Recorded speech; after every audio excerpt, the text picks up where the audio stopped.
The police tell them lots of teenagers leave home with no warning. Lots of times, they say, the girls are mad at their parents and the parents don't even know.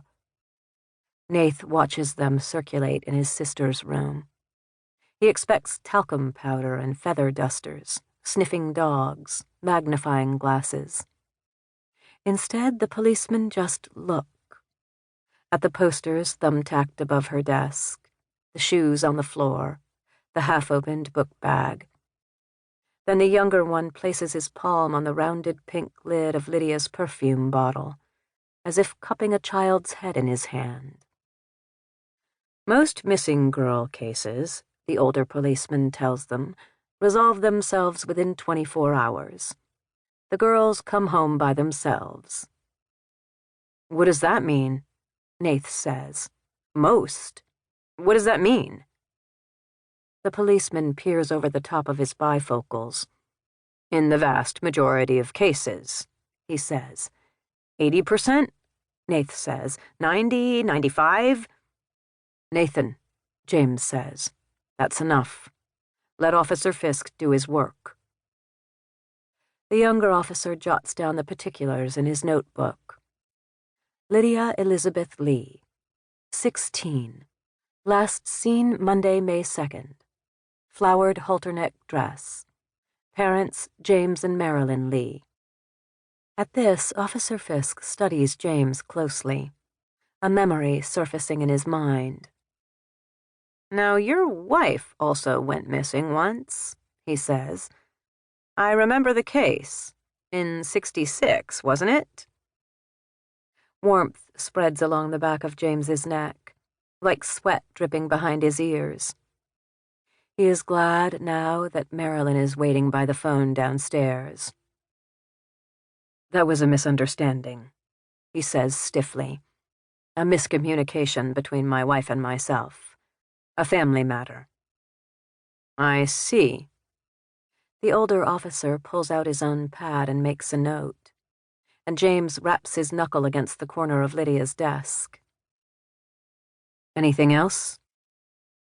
In the kitchen, the policemen flip through the family albums looking for a clear headshot. This one, Hannah says, pointing. It's a snapshot from last Christmas. Lydia had been sullen, and Nath had tried to cheer her up, to blackmail a smile out of her through the camera. It hadn't worked. She sits next to the tree, back against the wall, alone in the shot. Her face is a dare. The directness of her stare, straight out of the page with not even a hint of profile, says, "What are you looking at?" In the picture, Nath can't distinguish the blue of her irises from the black of her pupils, her eyes like dark holes in the shiny paper. When he'd picked up the photos at the drugstore, he had regretted capturing this moment, the hard look on his sister's face. But now, he admits, looking at the photograph in Hannah's hand, this looks like her, at least the way she looked when he had seen her last. Not that one, James says. Not with Lydia making a face like that. People will think she looks like that all the time. Pick a nice one. He flips a few pages and pries out the last snapshot. This one's better. At her 16th birthday, the week before, Lydia sits at the table with a lipsticked smile. Though her face is turned toward the camera, her eyes are looking at something outside the photo's white border. What's so funny? Nath wonders. He can't remember if it was him or something their father said, or if Lydia was laughing to herself about something none of the rest of them knew. She looks like a model in a magazine ad, lips dark and sharp, a plate of perfectly frosted cake poised on a delicate hand, having an improbably good time. James pushes the birthday photo across the table toward the policeman, and the younger one slides it into a manila folder and stands up.